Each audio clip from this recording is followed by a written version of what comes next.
கண்டிப்பாக தென்பெண்ணை ஆற்றில் ஏற்பட்டுள்ள வெள்ளப்பெருக்கு காரணமாக மக்கள்கள் தங்கும் முகாம் தற்போது கால்நடை பாதுகாப்பு முகாமாக மாறியுள்ளது. தென்பெண்ணை ஆற்று கரையோரத்தில் சோரியாங்குப்பம் கிராமம் உள்ளது. இந்த கிராமத்தில் வெள்ள நீர் சூழ்ந்து முற்றிலுமாக தனித்தீவாக காட்சியளிக்கிறது. இதையடுத்து இந்த பகுதியில் உள்ள அரசு பள்ளியில் பொதுமக்கள் தங்கும் முகாமாக மாற்றப்பட்டுள்ளது.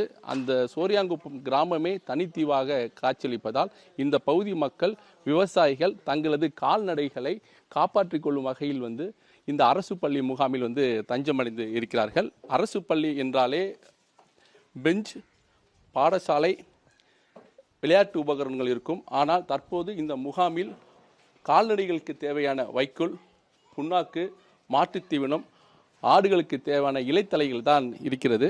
உள்ளே நாம் சென்று கொண்டிருக்கிறோம். உள்ளே சென்றாலே விவசாயிகள், முதியவர்கள் இருக்கிறார்கள்.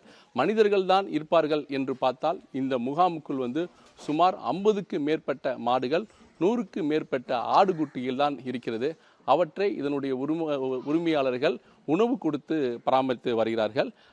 இந்த முகாம் கால்நடை பாதுகாப்பு முகாமாக மாறுவதற்கு என்ன காரணம், இங்கு கால்நடைகளை அவர்கள் எப்படி பராமரித்து வரார்கள் என்பது குறித்து கால்நடை உரிமையாளரிடம் கேட்கலாம். ஏமா, உங்க பக்கத்துல முகாம்னாலே மக்கள்லாம் இருப்பாங்க. ஆனா நாய் இருக்கு, மாடு இருக்கு, ஆட்டுக்குட்டி இருக்கு, வைக்கல் இருக்கு. என்ன காரணமா? எங்கள் ஊரில் திடீர்னு தண்ணி வெள்ளம் பூந்துட்டுங்க ஐயா. அதனால் எங்களுக்கு யாரும் தெரியப்படுத்தலை, முன்கூடி எங்களுக்கு தெரியப்படுத்தலை.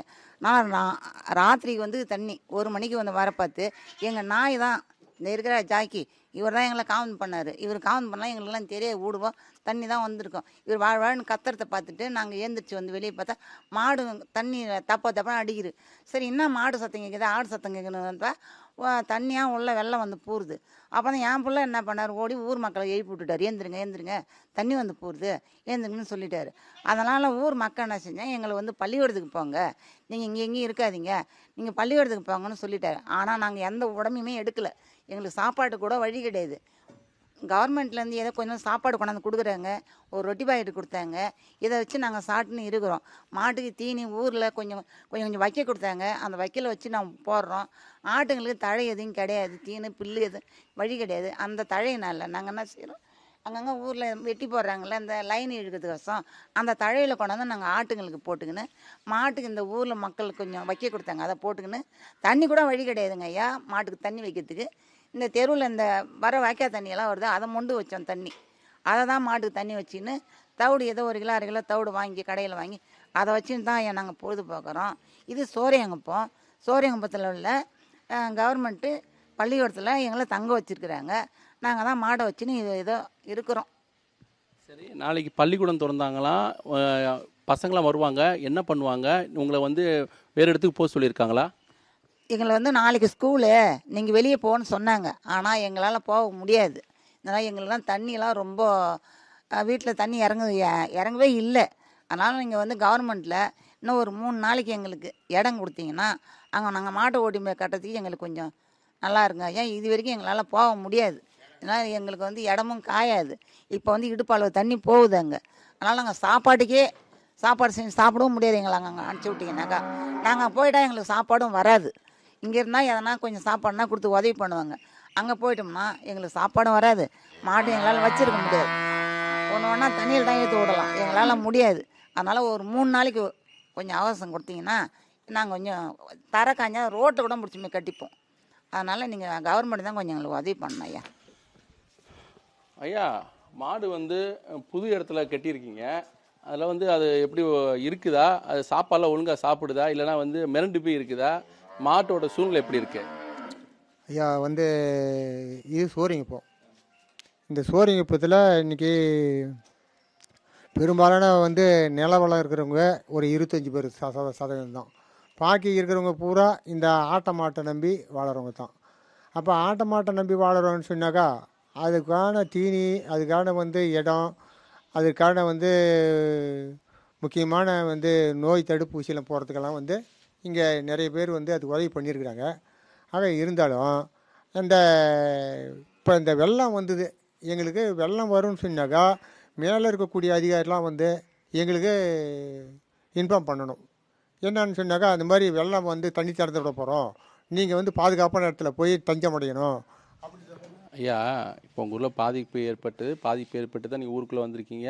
இந்த முகாமில் வந்திருக்கீங்க. முகாமில் வந்து மனுஷங்க இருப்பாங்க. ஆனால் இப்போ வந்து உங்களுடைய கால்நடைகள் இருக்குது.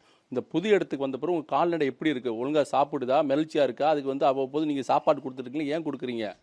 அதுக்கு வந்து அந்த இடத்துக்கும் போதே கட்டின இடத்துக்கும் இப்போ வந்துக்கிற இடத்துக்கும் மாடு மிரண்டு மிரண்டு பார்க்குது.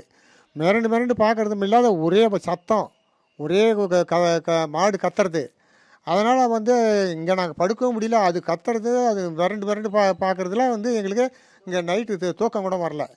அதனால் வந்து நாங்கள் சரி, இது என்ன தீனி பற்றாக்குறையால் எதுவும் கத்துதா, இல்லை வந்து தண்ணி பற்றாக்குறையால் கத்துதான்னு பார்க்கும்போது அதெல்லாம் கிடையாது.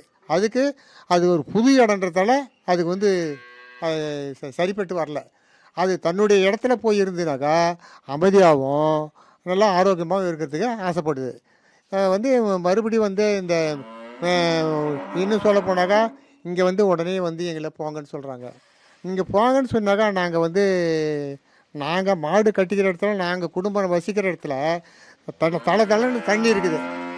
பாருங்கள், காலைல கூட மழை பெஞ்சுது. அப்பேற்பட்ட ஒரு சூழ்நிலை. பள்ளி வந்து இப்போ பிள்ளைங்களுக்கு கல்வி அவசியம். ஆக நாம் வந்து அதுக்கு வரவேற்பு கொடுக்கணும். ஆக வரவேற்பு கொடுக்கணும்னு சொன்னாலும் இந்த நேரத்துக்கு முடியல சார் நாங்கள் அங்கே போகிறதுக்கு. அதனால் வந்து எங்களுக்கு அவர் வந்தார், சார் வந்தாங்க, எங்களுக்கு சில உதவியெல்லாம் பண்ணாங்க. இந்த தொகுதி எம்எல்ஏ வந்தார், சில உதவியெல்லாம் எங்களுக்கு செஞ்சார். இது செஞ்சாலும் எங்களுக்கு இந்த நேரத்தில் வந்து உடனே நாங்கள் பள்ளிக்கூடம் திறக்க போகிறோம், நீங்கள் இதை விட்டு காலி பண்ணுங்கன்றாங்க. நாங்கள் என்ன சொன்னோம், எங்களுக்காக இன்னும் ஒரு 2-3 நாள் தவணை கொடுங்க. நாங்கள் அதுக்கப்புறம் அந்த இடம் வந்து நல்ல மாதிரியாக எங்களுக்கு காஞ்சிடும். அப்புறம் நாங்கள் எப்போ மறுபடியும் அங்கேயே போய்ட்டு போயிடுறோம். அதாவது தங்கள் பகுதி வந்து விவசாய பகுதி. பால் விவசாயத்தை கால்நடை நம்பி தான் நாங்கள் செய்து வருகிறோம். இதற்காக தான் ஆடுகளை நாங்கள் அதிகமாக வளர்த்து வருகிறோம். தற்போது தங்கள் பகுதியில் வந்து மழை வெள்ளம் பாதிப்பு அதிகமாக இருக்கிறது. மனிதர்களே அங்கே இருக்க முடியாது. அப்படி இருக்கும்போது எங்களுடைய கால்நடைகளை அங்கே வந்து கொண்டு போய் கட்ட முடியாது. எனவே வடிவதற்கு 3 நாட்கள் ஆகும். அந்த 3 நாட்கள் இந்த அரசு பள்ளியில் தங்குவதற்கு அதிகாரிகள் நடவடிக்கை எடுத்து எங்களுக்கு உதவ வேண்டும்.